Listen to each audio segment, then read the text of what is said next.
আমার মুসলমান জন পাশের ঘরে এগরে জ্বালাইয়া ফেলতেছে, হত্যা করতেছে, আর এই পাশে হে মোবাইল টিপে। হের যদি জিজ্ঞান কিরে বেটা, বলবে যে আমারও তো মারছে। একদিকে তোমার মজলুম মুসলমান কিভাবে লাশ ছিন্ন ভিন্ন করে দিচ্ছে, আর তখনও তুমি মোবাইলে নাড়িয়ে দেখো, ছবিয়ে দেখো, উলঙ্গ দৃশ্য দেখো। ছি বেটা, তোর লানত তোর এই জিন্দেগির উপরে, লানত তোর উপরে বেটা, লানত তোর উপরে, আল্লাহ লানত তোর উপরে বেটা, লানত পড়ুক তোর উপরে বেটা।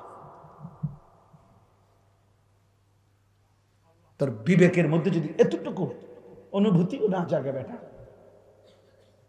তোমরা শোনো নাই কেউ কেমন এইভাবে বোমা হামলা করছে? এই বোমা হামলা যেখানে হইছে, ওইখানকার মানুষগুলো যখন বোমার আঘাতে শহীদ হয়েছে, শাহাদাত বরণ করছে, এদের লাশ এত শক্তিশালী বোমা, বোমার ধোঁয়া যখন উপরের দিকে উঠছে, লাশ সহ উপরের দিকে ওইটা ছিন্ন ভিন্ন হয়ে গেছে। আজকে পত্রিকায় দেখাইছে, ছবি উঠেছে,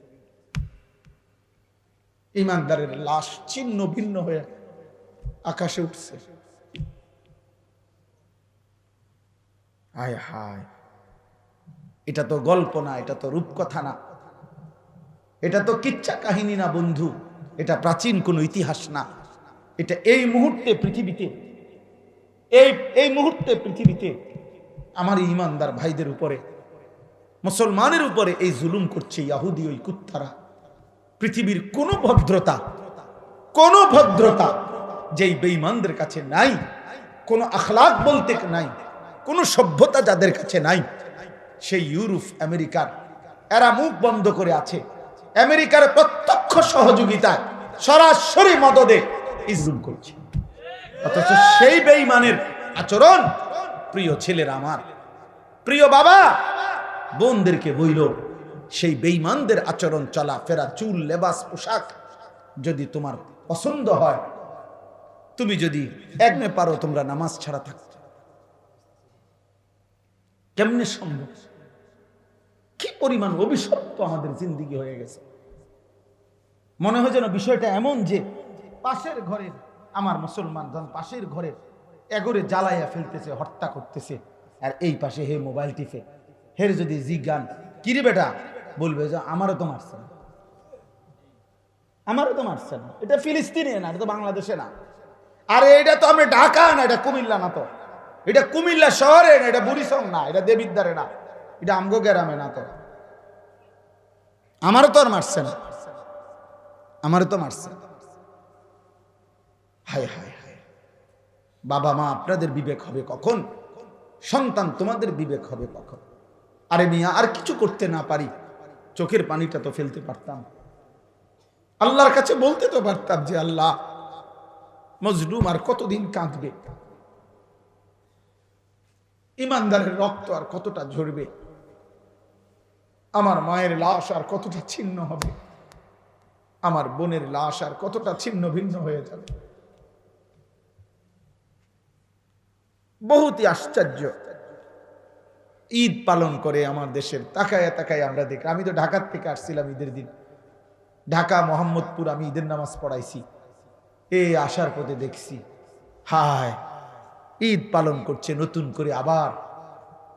করে, আবারও গান, বাদ্য, ঢোল, তবলা, একেবারে পহেলা বৈশাখের মঙ্গল শোভাযাত্রার মতো সম্পূর্ণ মুশরিকের সংস্কৃতিকে ইসলামের এই পবিত্র ঈদের মধ্যে চালায়া দেওয়ার নতুন ষড়যন্ত্র আবার এবার শুরু করা হয়েছে।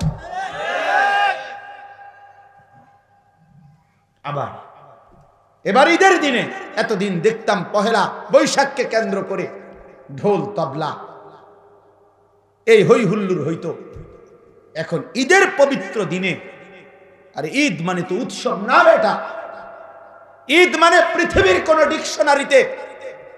কোন ডিকশনারিতে ঈদ মানে উৎসব নাই বেটা।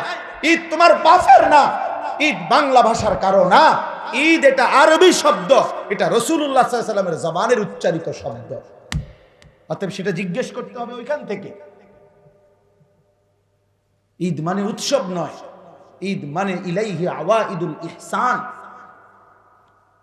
খুতবার বই তো আছে, কিতাবেও আছে, ঈদ মানে হলো যেটা ফিরে আসে, অর্থাৎ মহান আল্লাহ পাকের ইহসান ফিরে আসছে। গত 1 মাস আমার উপরে দিনের বেলা খাদ্য পানীয় হালাল স্ত্রীর সাথে সম্পর্ক এটা নিষেধ ছিল। এই অনুমতি আবার ফিরে আসছে আজকের ঈদের দিনে। আল্লাহ তাআলা আমার উপরে আল্লাহর অনুগ্রহ, দিনের বেলায়ও খাওয়ার অনুমতি ফিরায় দিছেন, পানি পান করার অনুমতি ফিরায়া দিছেন, স্ত্রীর সাথে মেলামেশার অনুমতি ফিরায়া দিছেন। আল্লাহ তাআলা তার ইহসান দয়া আমার উপরে আবার ফিরায়া দিছেন। আল্লাহ আমারে 1টা মাস হায়াত দিয়া ঈদের দিন পর্যন্ত পৌঁছাইয়া দিছেন। তো আমার কাছে যে আল্লাহর নিয়ামত ফিরে আসলো, আল্লাহর অনুগ্রহ ফিরে আসলো, এই জন্য আল্লাহর ওয়ালা আল্লাকুম, এই শেষ অংশ এটাই, ওয়ালা আল্লাকুম তাশকুরুন। আল্লাহ বলেন আমি চেয়েছি রমজান দিয়ে, আমি আল্লাহ তাআলা চেয়েছি তোমার কাছে তুমি আমার শুকর আদায় করবা, শুকর আদায় করবা, শুকর আদায় করবা। বান্দা আমি এই উদ্দেশ্যে দিছিলাম রমজান। ঈদ শেষ, রমজান শেষ করে তুমি নাচবা গাইবা, রমজান রোজা পাবা, রোজা পালন কইরা হেবড়ার মাইয়ারে ছাইরা দিছে রাস্তার, যে যা মানুষের জানা আজকে ঈদ। স্ত্রীকে বেপর্দা ছেড়ে দিছে, ছেলেটাকে ছেড়ে দিছে, আব্বা রোজা শেষ, আর চিন্তা কইরো না, এবার নাচো গাও ফুর্তি করো। অথচ আল্লাহ বলছেন ওয়ালা আল্লাকুম তাশকুরুন, আমি চেয়েছি তুমি আমার শুকর আদায় করবা, আমার শুকর আদায় করবা বান্দা, শুকর আদায় করবা, শুকর আদায় করবা যে আল্লাহ আপনি আমারে 1টা মাস হায়াত দিছেন। আপনি যদি আমার জীবন না দিতেন, হায়াত না দিতেন, আমি কেমনে পাইতাম রমজান, কেমনে পাইতাম? আচ্ছা আচ্ছা বলেন এনাম ভাই, বলেন আমাদের অ্যাডভোকেট এনাম সব সহ আমরা সহজ কথা শুনেন।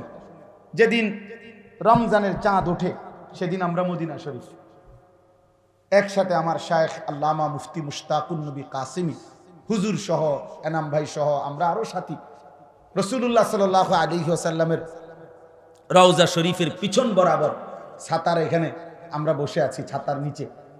এই সময়ে মাগরিবের ওয়াক্ত হয়েছে। এই যেদিন রমজান শুরু হয়, তো সন্ধ্যার সময় মাগরিবের ওয়াক্তে ইমাম সাহেব একটু পরে নামাজে দাঁড়াইছে। দাঁড়ানোর পরে প্রথম রাকাতেই মাগরিবের উনি সূরা তেলাওয়াত করছে, ইয়া আইয়ুহাল্লাযীনা আমানু কুতিবা আলাইকুমুস সিয়াম কামা কুতিবা আলাল্লাযীনা মিন ক্বাবলিকুম লাআল্লাকুম তাত্তাকুন। এই 5 আয়াত যেখানে রমজানের আলোচনা একটানা পড়ে ফেলছে। তো আমি সালাম ফিরাইছি, আর এই সাথে কে জানি আমার সাথে ছিল, আমি বললাম যে চাঁদ উঠছে। কেমনে বুঝছেন হুজুর? আমি এই যে তেলাওয়াত দেখেই বুঝছি চাঁদ উঠছে, কারণ চাঁদ উঠছে দেখে উনি রোজার আয়াত করছে। আচ্ছা, কথা উদ্দেশ্য যে কথাটা বলা, মক্কা মদিনায় প্রত্যেক ওয়াক্তেই জানাজা হয়। তো এই মাগরিবের নামাজের পরে যেদিন চাঁদ উঠলো মদিনায়, সেই দিন তো মাগরিবের পরে জানাজার এলান হয়েছে, মানে মুয়াজ্জিন বলছে জানাজা, জানাজার কথা। তো এইটা যখন বলছে আমার শায়েখ আল্লামা মুফতি মুশতাকুন নবী কাসিমি, এই হুজুর তখন আমি পাশে বসা, হাত ধরে আমার একবারে কাঁদো কাঁদো সুরে হুজুর বলতেছে, মাওলানা ভেবে দেখেন, এই এখন যে মানুষগুলোর জানাজা হবে, এই মানুষগুলো গত 2 মাস যাবত আল্লাহর কাছে রমজানের আশা করে দোয়া করছিল, এরা সবাই দোয়াও করছিল। আজ তো চাঁদ উঠলো, কিন্তু এরা তো কবরে চলে যাচ্ছে, এরা তো রমজান পেল না, এরা তো রমজান পায় না। চাঁদ তো উঠছে, চাঁদ তো উঠছে। আচ্ছা, এবার এদিক দিয়ে আসেন। আমরা তো সুধন্যপুরে আমার শায়েখ আল্লামা মুফতি মুশতাকুন নবী কাসিমি হুজুরের সাথেই এতেকাফ করি, এরাম ভাইও ছিলেন, আমরা সবসময় এখানেই এতেকাফ করি। এই বছরও প্রায় 1100-র মতো সাথী আলহামদুলিল্লাহ এতেকাফ করছে এক মসজিদে, প্রায় 1100 হবে আলহামদুলিল্লাহ, আলহামদুলিল্লাহ এক মসজিদে এতেকাফ করছে। একজন পায় না বলে মসজিদওয়ালারা, আর আমরা জায়গা দিতে পারি না। কত মানুষ যে ফেরত দিছি জায়গার অভাবে। তো যাই হোক, শেষ দিন যেদিন চাঁদ, ঈদের চাঁদ উঠবে, মানে রমজান শেষ হবে, গত বছর একজন চাচা এই মাদ্রাসার পাশেই বাড়ি, উনি গত বছর আমাদের সাথে এতেকাফ করছিল, এই বছর অসুস্থতার কারণে এতেকাফ করে নাই। এই শেষ যেদিন চাঁদ উঠবে ওই দিন আসরের নামাজের পরে ওই চাচা ইন্তেকাল করছে।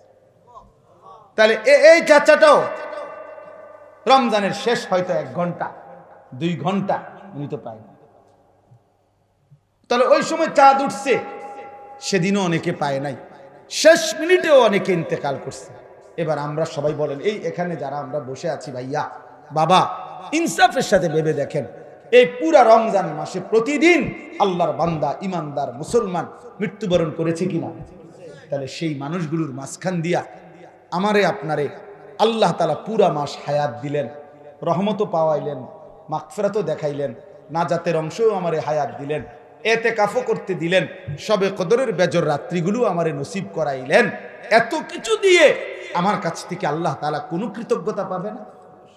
তো আল্লাহ তো এটাই বলছে, লাআল্লাকুম তাশকুরুন, বান্দা আমি চেয়েছি তুমি আমার কৃতজ্ঞতা আদায় করো।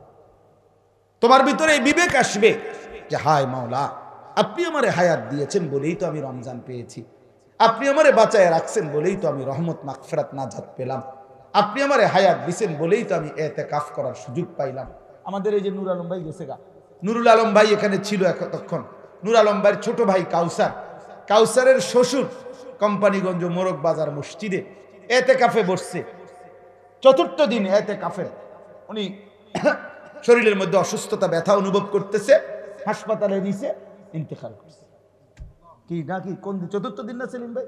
৪র্থ দিন হবে, ৩য় বা ৪র্থ দিন ইতিকাফে ঢুকছে বেটা, ইতিকাফ অবস্থায় হসপিটালে নিছে, তা আর মসজিদে ফিরে আসে নাই, কবরে ফিরে গেছে, কবরেই চলে গেছে। তাইলে আমার বন্ধু, আল্লাহ পাক রব্বুল আলামিন আমাদেরকে হায়াত দিছেন, আল্লাহ পুরাটা মাস বাঁচার তৌফিক দিছেন আমাদেরকে, বিনিময়ে যে আল্লাহ এত বড় দয়া করলেন, ওই আল্লাহকে ঈদের দিন মানে রমজান শেষ হইবার পর প্রথম দিনে এভাবে বৃদ্ধাঙ্গুলি দেখানো। আমার এটাই কথা শেষ আজকে। এটা কেমন ইনসাফ আমার মাথায় ধরে না, আমি বুঝি না বাপ, আমি বুঝি না। এই জন্য বাপ, তোমরা যারা এই কয়জন ছেলে পেলে আসো, তুমগরে কমপক্ষে বলি ভাই, এত বড় নাফরমান কেমনে হইল? ঈদের দিনে যাদের কপালে একটা সেজদা জুটলো না, ঈদের দিনেও যাদের কপালে আল্লাহর একটা গোলামি জুটলো না, আহ, তোমরা 16 বছর 18 বছরের ছেলেটা রোজা তো রাখছিল, তাহলে তোমার রোজা তোমার উপরে কি প্রভাব ফেললো? তোমার তারাবি তোমার উপরে কি প্রভাব ফেললো? কি প্রভাব ফেললো? এই জন্য ইনসাফের সাথে এইটাই আজকের বক্তব্য। আল্লাহ তাআলা বলছেন এটা, ওয়ালিতুকাব্বিরুল্লাহ আলা মা হাদাকুম, রমজান পরবর্তী ঈদের দিন আমার তাকবীর বলো, আর ওয়ালাআল্লাকুম তাশকুরুন, পুরাটা জিন্দেগি আমার শুকর আদায় করতে থাকো, কারণ আমি তোমাকে দয়া করেছি, আমি তোমাকে রহম করেছি, আমি তোমাকে ইহসান করেছি। এজন্য কৃতজ্ঞতা, কৃতজ্ঞতা আল্লাহর প্রতি কৃতজ্ঞ হওয়া, এটা রমজানের শিক্ষা। রমজানের কি শিক্ষা? আচ্ছা, এই জন্য রাসূলুল্লাহ সাল্লাল্লাহু আলাইহি ওয়াসাল্লাম বলছেন এবং নিয়মিত আমল করছেন, রমজানের পরে এই শাওয়াল মাসে নবী সাল্লাল্লাহু আলাইহি ওয়াসাল্লাম 6টি রোজা রাখছেন, যেটা শাওয়ালের 6 রোজা বলে। আমার শায়েখ আল্লামা মুফতি মুশতাকুন নবী কাসিমি হুজুর এটা বলছে, হুজুরের বয়ানেও, যে এই যে আল্লাহ যে বলছে বান্দা তুমি শুকর আদায় করবা রমজান পেয়ে, তো বান্দা যেন শুকর আদায় করছে প্র্যাকটিক্যাল আরো 6টা রোজা রেখে, যে আল্লাহ আপনি যে আমারে 1 মাস রোজা রাখার তৌফিক দিছেন, এটার শুকর হিসাবে, কৃতজ্ঞতা হিসাবে আমি আরো 6টা রোজা রাখলাম।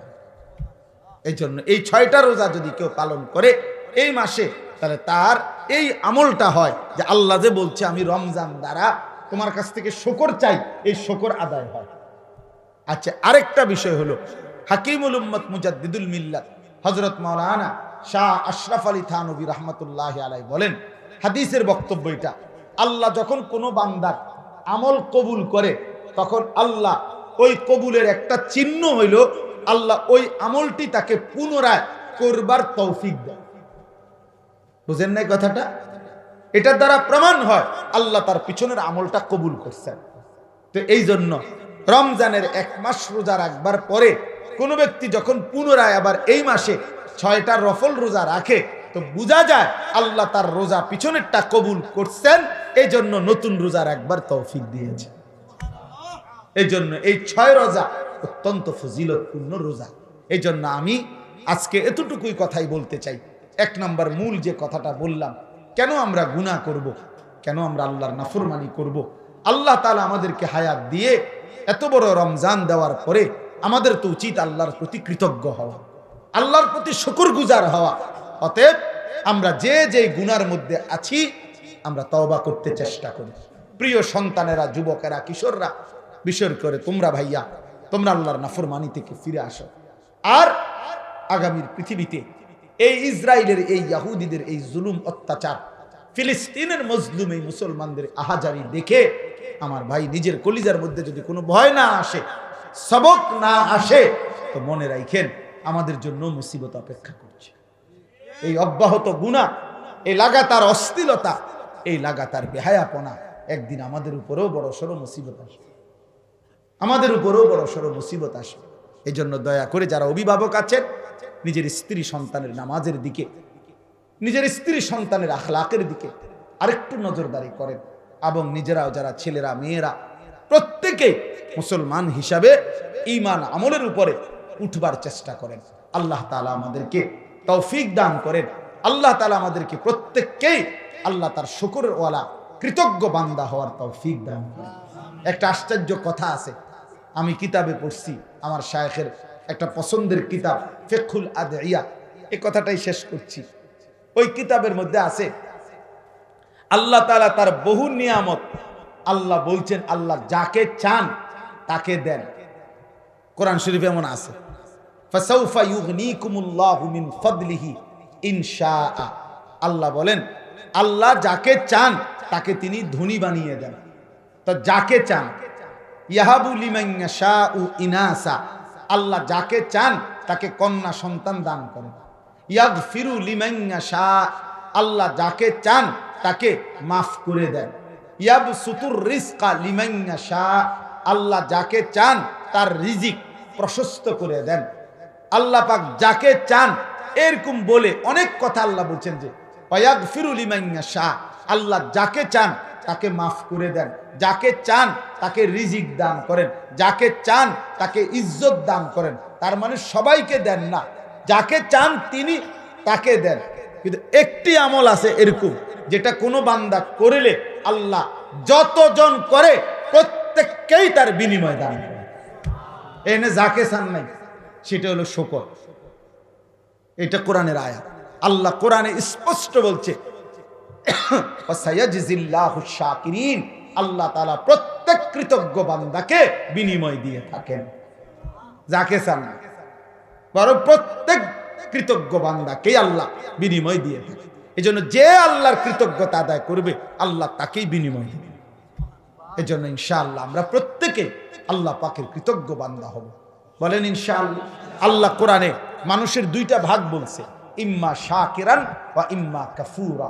আল্লাহ বলছে আমার বান্দা হবেই 2 রকম, হয় হবে আমার কৃতজ্ঞ, না হয় আমার অকৃতজ্ঞ। অকৃতজ্ঞ ইম্মা শাকির ওয়া ইম্মা কাফুর, হয়তো শাকির হবে নয়তো কাফুর হবে, অকৃতজ্ঞ হবে। আল্লাহ বলছে শাকির হইলেও পুরস্কার রাখছি, অকৃতজ্ঞ হইলেও শাস্তি বরাদ্দ করে রেখেছি। অতএব আল্লাহ তাআলা যেন আমাদেরকে আল্লাহ পাকের শুকরগুজার কৃতজ্ঞ বান্দা হিসাবে কবুল করে নেয়।